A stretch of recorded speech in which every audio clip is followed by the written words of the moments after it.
어제부터 해서 이제 그 생명의 삶은 히브리서를 보고 있습니다. 히브리서는 누가 정확하게 기록을 했는지 사실 잘 모르고 있습니다. 그래서 바울 서신이 아니겠는가 뭐 그렇게도 보고 있지만 다른 바울의 서신들하고는 좀 쓰는 용어라든지 어떤 문체라든지 이런 게 좀 차이가 있어서 잘 모릅니다.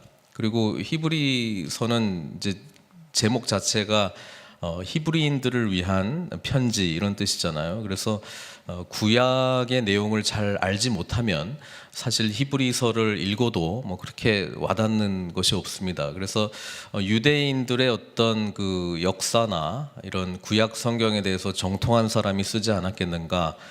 그래서 떠오르는 인물이 아볼로, 우리가 사도행전에 보면은 성경을 통해서 예수 그리스도가 주님이시다라고 하는 것을 아주 잘 전했던 사람이 있었죠. 그래서 구약에 이제 정통한 사람이 아니겠는가 뭐 추정을 하지만 사실 내적인 그런 증거는 없습니다.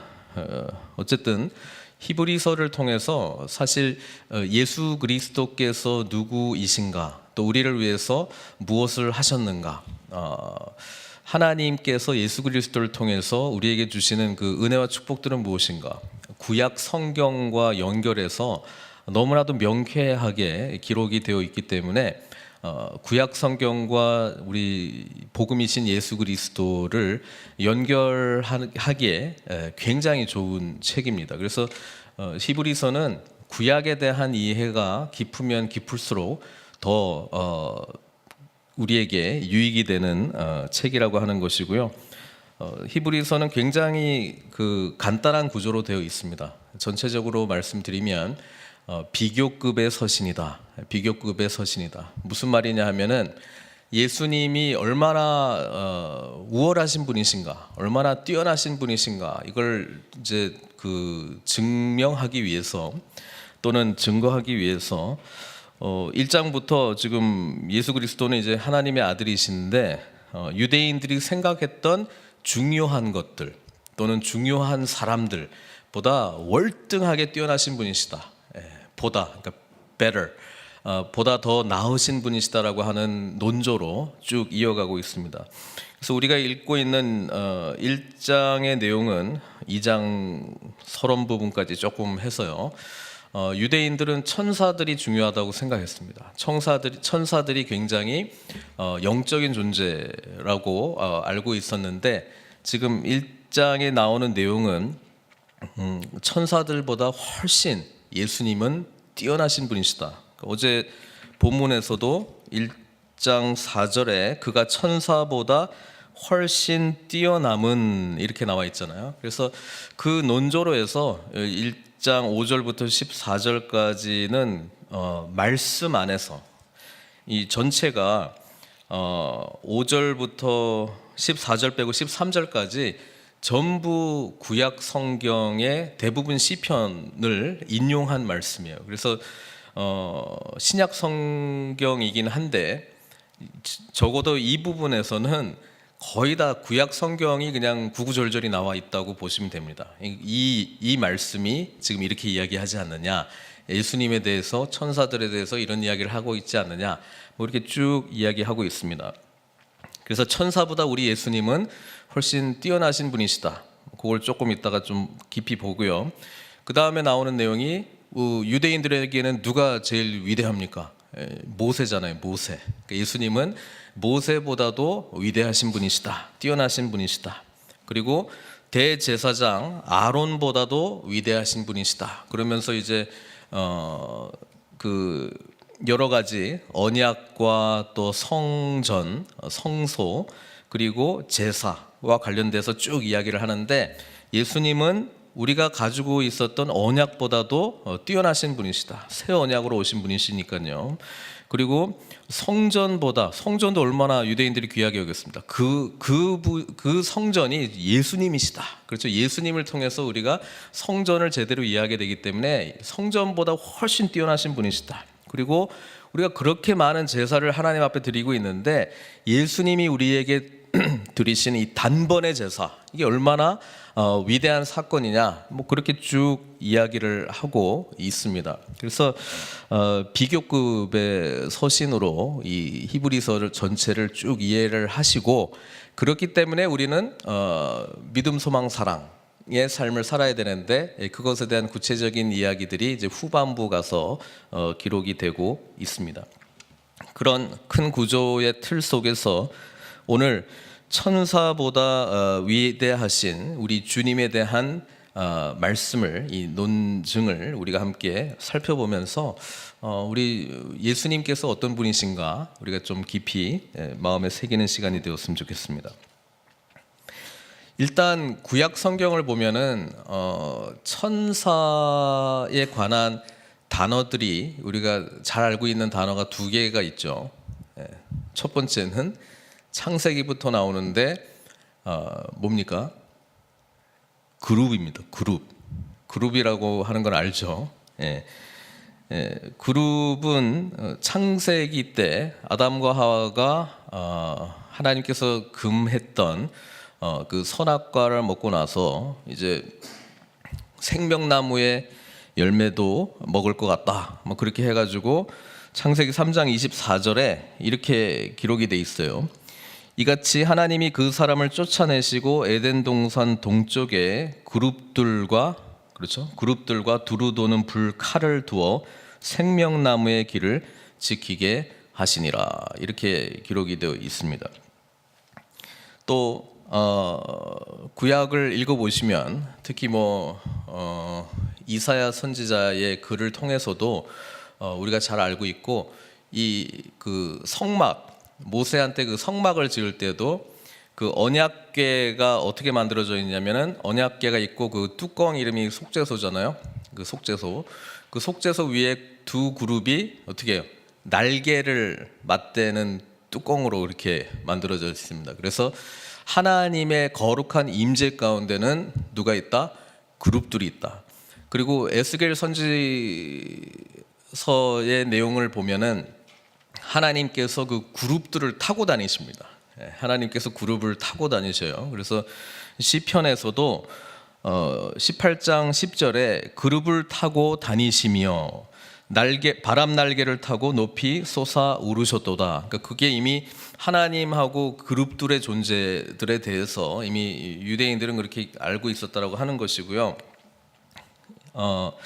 특별히 그 성막과 관련해서 아까 제가 그 언약궤 뚜껑 속죄소 위에 그 두 그룹들이 날개를 이렇게 마주하고 있는 모습으로 하나님께서 모세를 통해서 그렇게 만들어라고 했는데, 그렇기 때문에 그 그룹이 있는 곳이 바로 우리 하나님의 그 보좌, 하나님의 그 임재하시는 곳이 되는 것이죠. 그래서 움직이실 때도 그룹을 타고 가는 거고, 이사야 37장 16절에 이렇게 기록하고 있죠. 그룹 사이에 계신 이스라엘 하나님 만군의 여호와여, 주는 천하 만국의 유일하신 하나님이시라. 주께서 천지를 만드셨나이다. 이렇게 그렇게 하나님에 대해서 그렇게 표현을 하고 있습니다. 그러니까 그룹이 있어요. 그룹이 있고, 또 하나는 똑같이 이사야 선지자 6장에 나옵니다. 이사야 6장에 보면은 이사야가 처음에 부름을 받을 때에 하나님의 영광의 보좌를 봤고요. 그 다음에 그룹이 아니라 여기서는 스랍을 봤어요. 스랍. 이사야 6장 2절에 이렇게 기록하고 있죠. 스랍들이 모시고 섰는데 각기 6날개가 있어. 그래서 통상 우리가 아는 천사들은 날개 2개 아니냐 이렇게 하는데, 구약에 우리 천사들은 날개가 6개죠. 날개 6개죠. 스랍들이 모시고 섰는데 각기 6날개가 있어 그 둘로는 자기 얼굴을 가렸고 그 둘로는 자기의 발을 가렸고 그 둘로는 날며 이렇게 돼 있습니다. 그래서 우리가 가지고 있는 천사 날개 2개 있고 이런 이미지는 사실 그 헬라 문화의 영향을 많이 받은 겁니다. 그러니까 성경이 그쪽으로 전해졌는데 그들이 알고 있었던 어떤 그 천사들의 개념들을 거기다가 이제 좀 담아내는 그런 거라고 좀 이해하시면 됩니다. 그래서 어쨌든 하나님의 영광과 함께 이 그룹들 또는 우리 스랍들은 늘 그분의 영광이 있는 곳에 함께 있었고 또 하나님을 이렇게 섬기는 자리에 있었다. 그것을 우리가 구약 성경을 통해서 잘 알 수 있고요. 그 다음에는 이 천사들이 어떤 일을 했는가, 중요한 일을 하나 했는데 그들은 율법을 전했다라고 그렇게, 하나님이 물론 그 이스라엘 백성들에게 시내산에서 모세를 통해서 율법을 전해줬잖아요. 근데 그 전달자로서 천사들이 그 일을 했다고 유대인들은 그렇게 이해를 하고 있습니다. 그걸 어디서 볼 수 있냐면 스데반의 설교가 그 사도행전 7장에 나오거든요. 거기 보면은 사도행전 7장 53절에 이렇게 기록돼 있죠. 너희는 천사가 전한 율법을 받고도 지키지 아니하였도다. 이렇게 기록을 하고 있습니다. 그래서 하나님이 전하셨지만 그 전달했던 요즘 같은 뭡니까? 그 택배, 아마존 이런 역할을 했던 사람 자가 누구냐, 존재가 누구냐, 천사가 그렇게 했다라고 하고 말씀을 하고 있고요. 또 갈라디아서 3장 16절, 갈라디아서 3장 19절, 죄송합니다. 3장 19절에 보면 사도 바울이 이렇게 이야기하고 있죠. 그런즉 율법은 무엇이냐? 범법함으로 더하여진 것이라 천사들을 통하여 한 중보자의 손으로 베푸신 것인데, 그러니까 율법에 대한 설명을 갈라디아서가 율법이 아니라 우리가 의로 하나님 앞에 나아가는 것이다. 믿음으로 하나님 앞에 나아가는 것이다. 믿음으로 말미암는 의로 하나님 앞에 나아가는 것이다. 그렇게 작은 로마서의 내용을 갈라디아서 설명하고 있는데, 여기서도 율법에 대한 이야기를 하면서도 천사들을 통하여 한 중보자의 손으로 베푸신 것이라고 그렇게 설명을 하고 있어요.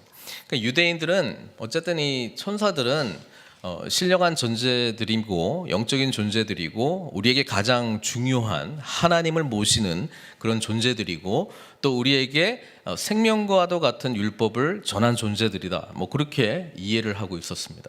그래서 지금 이 히브리서 1장에서는 이 예수 그리스도, 우리가 예수님으로 알고 있는 이분은 바로 이 천사들보다 훨씬 위대하신 분이시다. 그러니까 그것을 이제 어떻게 증거를 하냐면은 성경 말씀을 통해서 구구절절히 하고 있어요. 그러니까 5절부터 13절까지 반 이상은 다 반도 아니고 전체가 거의 다 성경 구절이라고 보시면 됩니다. 그래서 신약 성경인데 재밌게도 5절에서 13절만큼은 90%는 구약 성경이다. 이렇게 보시면 됩니다. 그래서 5절부터 한번 보도록 하겠습니다. 예수님이 누구시냐?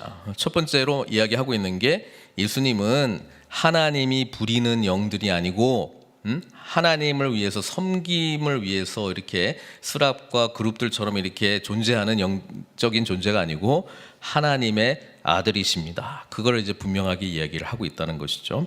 5절에 하나님께서 어느 때에 천사 중 누구에게 너는 내 아들이라 오늘 내가 너를 낳았다 하셨으며, 그러니까 천사들이 이렇게 영적인 존재이긴 한데 천사들 보고 너는 내 아들이야 이렇게 말한 적이 한 번도 없었다라고 하는 이야기죠. 그러니까 예수님은 하나님의 아들이시고 이 천사들은 그런 아들과 아버지의 그런 관계에 낄 수 없는 그런 존재들이다. 그 이야기를 하고 있고요. 이거는 시편 2편 7절 말씀을 인용한 거죠. 또 다시 나는 그에게 아버지가 되고 그는 내게 아들이 되리라. 사무엘하 7장 14절의 말씀, 이거는 나단 선지자가 다윗에게 찾아가서 다윗이 기특한 마음을 먹었잖아요. 나는 백향목으로 만든 궁에서 살고 있는데 우리 하나님의 궤는 그 텐트 속에 있다. 이렇게 얘기하니까 나단 선지자가 갔죠. 그래서 내가 하나님을 위해서 집을 짓고 싶다, 성전을 짓고 싶다 그렇게 하니까 하나님이 나단 선지자를 통해서 다윗을 축복을 해버리죠. 네가 나를 위해서 집을 짓겠느냐? 내가 너를 위해서 집을 짓겠다.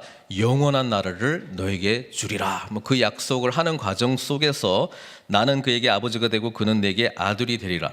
이 다윗의 후손 중에 이 영원한 나라를 유업으로 받을 자에 대한 예언의 말씀 속에서 이 말씀이 기록되어 있는데, 우리는 이 아들이 그때 당시에는 이제 다윗 다음에 이제 솔로몬으로 1차적으로 이해를 하고 있지만 이 말씀이 이제 또한 예언의 말씀이 되어서 예수님이 오시고 난 나니까 다윗과 솔로몬 같은 하나님의 나라를 완전히 영원히 통치하실 분은 우리 주님이시다. 그래서 이 말씀은 곧 주님을 향해서 하신 말씀이다라고 하는 것으로 이해를 했고, 히브리서 기자는 바로 그 고백으로 예수님이시다라고 하는 것을 이야기해주고 있죠.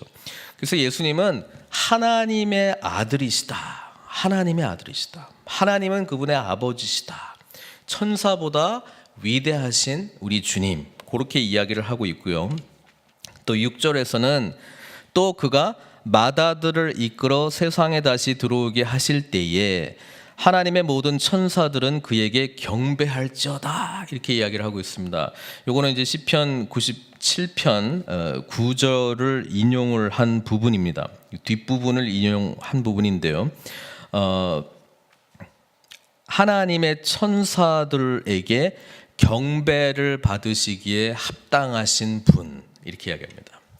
구약의 개념으로는 스랍과 그룹들은 하나님만을 섬기기 위한 존재였는데, 지금 이 시편의 말씀을 통해서 바로 경배 받으시기에 합당하신 분은 우리 예수님이시다. 그러니까 천사들의 경배의 대상이신 예수 그리스도, 그러니까 그분은 천사보다 더 위대하신 분이 아니신가, 이렇게 이야기를 하고 있고요. 그 다음에 7절 말씀은 시편 104편 4절 말씀을 인용하고 있는데요. 또 천사들에 관하여는 그는 그의 천사들을 바람으로 그의 사역자들을 불꽃으로 삼으시느니라. 그러니까 불의는 영이라고 하는 것이죠. 불의는 영적인 존재들이 천사들이다. 아들에 관하여는, 하나님의 아들 예수 그리스도에 관하여는 나의 아들이다. 그리고 천사들의 경배를 받아야 될 대상이다. 천사들에 대해는 하나님께서 바람으로 그의 사역자들을 불꽃으로 삼으셨다라고 하니까 불의는 종들이다, 이렇게 이야기를 하고 있습니다.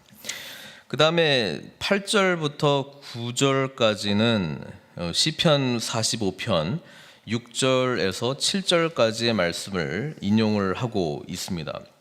그 시편 45편, 그 시편에 보면은 이 하나님은 왕이시다라고 하는 개념이 사실 시편에 굉장히 많이 담겨져 있는데, 45편도 제왕시로 분류가 됩니다. 그러니까 하나님은 왕이시다라고 하는 것을 강조하는 시편으로 그렇게 알고 있는데요. 여기서 히브리서 1장 8절 9절은 그대로 시편 45편 6절 7절을 그대로 그냥 옮겨놓고 있어요. 아들에 관하여는, 예수님에 관하여는 이렇게 이야기하고 있지 않냐. 하나님이여 주의 보좌는 영영하며 주의 나라의 규는 공평한 규이니이다. 주께서 의를 사랑하시고 불법을 미워하셨으니 그러므로 하나님 곧 주의 하나님이 즐거움의 기름을 주께 부어 주를 동류들보다 뛰어나게 하셨도다. 그러니까 이 내용을 보면 하나님은 왕이시라고 하는 시편이거든요. 근데 이것을 예수님한테 지금 연결시키고 있다는 거거든요. 그래서 예수님이 하나님이시며 예수님은 바로 우리를 통치하시는 왕이시다. 그것을 지금 시편 45편을 예수님하고 연결시키면서 지금 히브리서 기자가 우리들에게 지금 이야기를 하고 있습니다. 그러니까 어떻게 천사들하고 비교할 수 있겠느냐? 이분은 하나님이시고 왕이시다. 게다가 지금 1장 10절부터 12절은 시편 102편 25절에서 27절을 그대로 옮겨 놓은 거거든요. 여기 보면 이렇게 기록하고 있습니다. 주여 태초에 주께서 땅의 기초를 두셨으며 하늘도 주의 손으로 지으신 바라, 이렇게 얘기합니다. 그래서 지금 예수님의 어떤 그 위대하심을 그냥 뭐 하나님이시고 왕이시기 때문에 지금 창조주 하나님의 격으로 지금 예수님을 지금 이야기를 하고 있습니다. 주께서 땅의 기초를 두셨으며 하늘도 주의 손으로 지으신 바라.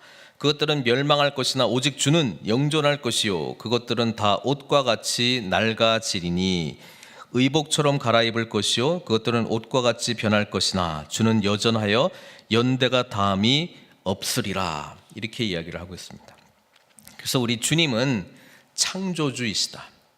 우리 주님은 창조주이시다. 이것은 요한복음에서도 1장에 보면 강조하고 있잖아요. 태초에 하나님이 계시니라. 그렇죠?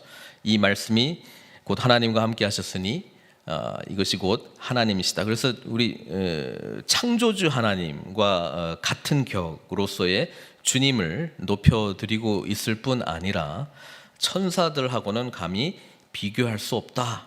그렇게 이야기를 하고 13절에 이제 예수님이 메시아이시다라고 하는 것과 관련해서 제일 많이 인용된 시편이기도 합니다.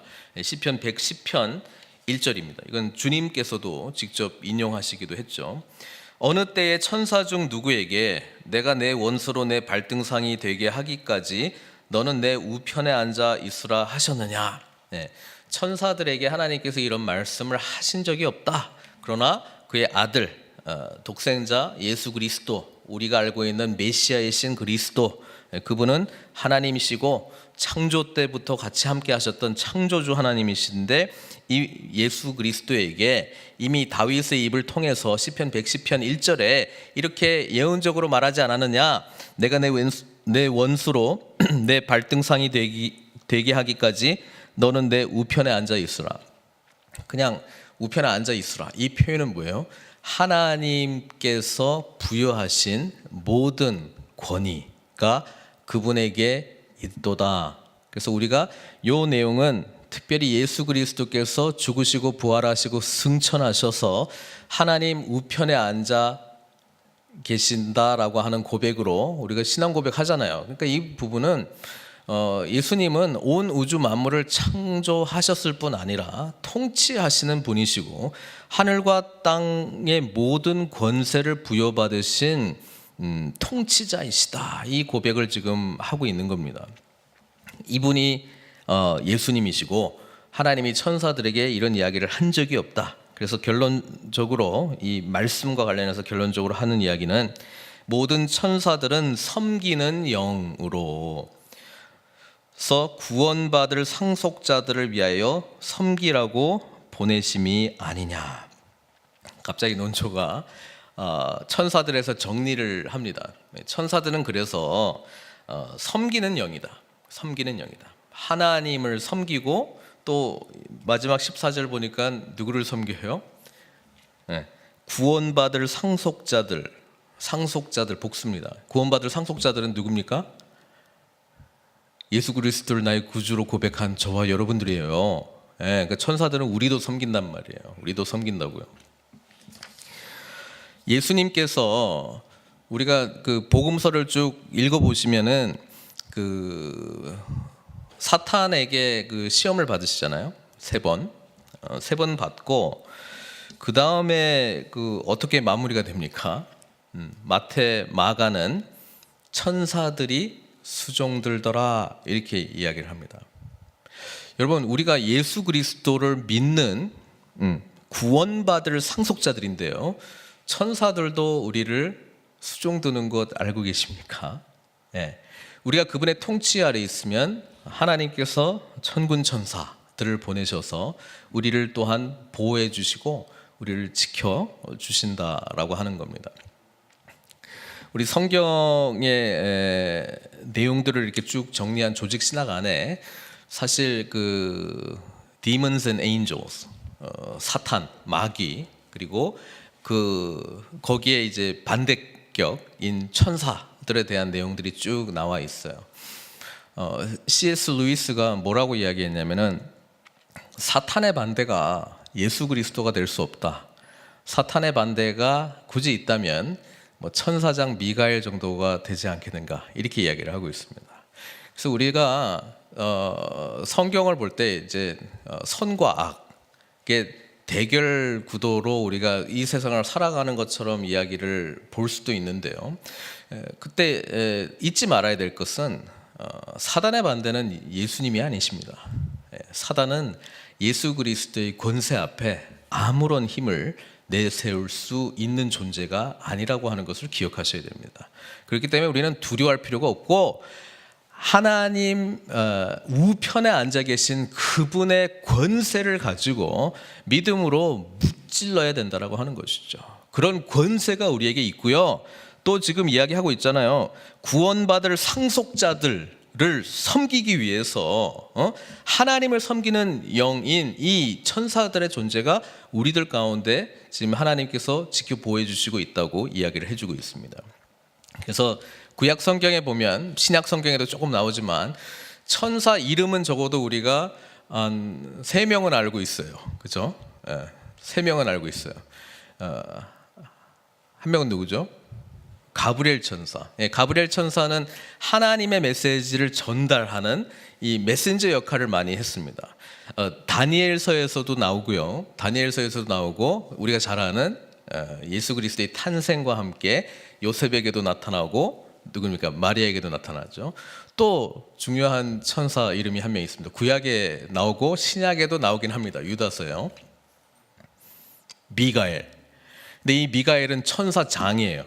그러니까 미가엘이 다니엘서에서 나왔을 때는 그 군사, 천군 천사라고 할 때 우리가 이 하늘의 그 군대의 장으로서 오신단 말이에요.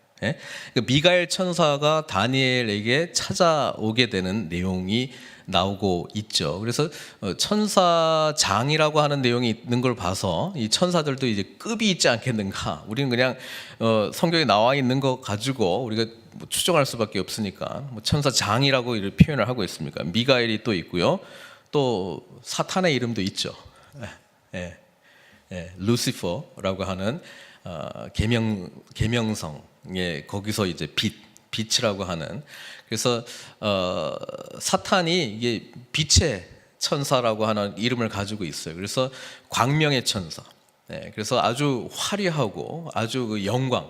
근데 그 빛이 가짜 빛이 되어버렸죠. 왜? 하나님보다 더 우월해지려고 했다라고 하는 것입니다. 자기의 원래의 존재였던 섬기는 영이 아니라 자기가 지배하려고 하는 영. 그래서 이 부분이 우리 인간이 창조되고 난 이후부터 사단이 계속하는 게 뭐냐 하면 네가 왕이다, 그 이야기를 하는 거예요. 왜? 본인이 그렇게 했기 때문에.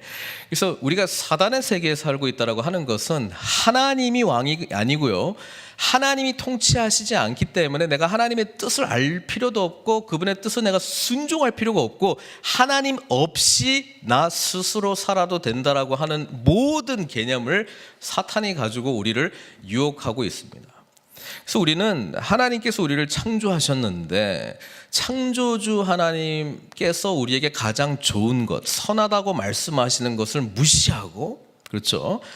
타락한 내가 생각하기에 내 생각에 옳은 대로, 그렇죠? 사사기의 중요한 주제, 왕이 없으므로 사람들이 자기 서견에 옳은 대로 행하였더라. 그게 영적인 관계에서도 똑같은 거거든요. 그 사단이 바로 한 거거든요. 하나님의 뜻을 거슬러서 내 뜻대로 하는 거. 뭐 내 뜻이 가끔 하나님 뜻하고 맞을 수도 있어요. 그런데 그것이 하나님의 뜻의 기준에 늘 쫓아가는 삶이 아니면 그분의 통치를 받고 있는 삶이 결코 아니라고 하는 것입니다. 그래서 우리는 사단이 찾아오는 게 뭐 이렇게 무시무시한 방법으로 꼭 찾아오는 거 아니고요. 내가 내 뜻대로, 내 방식대로, 내 계획대로 주님의 통치를 무시하고 하나님을 무시하고 행하는 모든 것은 다 사단의 통치 아래서 한다라고 생각하시면 되는 거예요. 너무 이렇게 흑백하면은 좀 거부감을 느낄 수도 있지만 그 말이에요, 사실은요. 그 말이에요. 그래서 십계명의 제일 처음도 너는 나 외에는 다른 신을 두지 마라. 그러니까 하나님 말고 다른 것을 우리 앞에 두면은요, 하나님의 뜻도 별로 알 필요도 없고 알려고도 하지도 않고 그냥 내 뜻을 자꾸 관철하는 그 관계로 하나님 앞에 나아갈 가능성이 많이 있다는 거예요. 우리의 필요를 간청하지 말라는 건 아니에요. 그런데 이게 최우선의 하나님과의 관계 속에서 있으면 안 되는 건 아니에요. 창조주 하나님 앞에 피조물인 우리가 나아가서 그분을 합당하게 경배하는 건 당연한 일이고요. 그분의 말씀을 듣는 것은 너무 당연한 말이고요. 그리고 그분의 뜻을 찾고 그분의 뜻대로 순종하는 것은 너무나도 지극히 당연한 것 아니겠습니까? 근데 우리 타락한 인간은 그렇게 할 능력이 없다고요. 원래 죄라고 하는 것은 하나님과 관계 단절이기 때문에 필요도 없고 알 필요도 없고 없어도 되고 옵션이고 굳이 한다면 뭐 이런 개념으로 하나님과의 관계를 계속 우리가 알고 있었다는 거예요. 근데 예수님을 알고 나니까 이 죄의 문제 해결이 됐어요. 그러니까 하나님이 분명히 보인단 말이에요. 그리고 그분의 뜻대로 살아갈 수 있는 능력을 성령께서 우리에게 내주하시기 때문에 살아갈 수 있도록 또 해주셨어요. 그러니까 이제는 핑계 못하는 거예요. 안 된다면 관계에 문제가 있다는 것을 빨리 직시하시고 십자가 앞에 나와서 내가 회개할 것들을 빨리 깨닫게 해달라고 그것을 더 먼저 우선적으로 기도하셔야 돼요. 그래서 나는 이거가 문제인 줄 알고 하나님 앞에 주여 주여 하고 있었는데 이 엄청난 문제를 가지고 하나님과의 관계에 아주 큰 단절이 있었구나. 그거를 빨리 깨달아야 돼요. 그래서 십자가 앞에서 이 부분이 회복이 되기 시작할 때 내가 생각했던 그 문제가 하나님의 관점으로 보이기 시작하면 더 클 수도 있고 때로는 대부분은 이게 상대적으로 덜 중요한 것일 수도 있습니다. 그는 하나님과의 깊은 관계 속에서 나오는 분별력 때문에 생기는 거거든요. 그래서 많은 간증들이나 어떤 하나님을 알아가는 사람들의 이야기를 들어보면은 문제를 통해서 하나님을 찾잖아요. 처음에는요. 힘들고 답 없고 답답하고 쥐야 하다가 주님 만나고 난 다음에는 문제는 바뀐 건 하나도 없는데 기쁨이 있다고 그러고 평안하다고 그러고 그런 이야기가 나오는 게 그 이야기예요. 문제 자체가 뭐예요? 하나님과의 관계 속에서는요.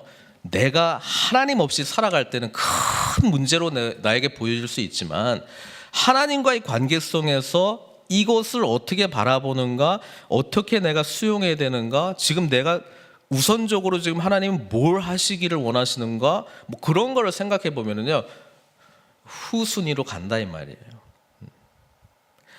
그래서 우리 피조물인 우리는요, 우리 삶의 주도권을 자꾸 내가 지려고 하면 문제만 일어날 수밖에 없는 것입니다.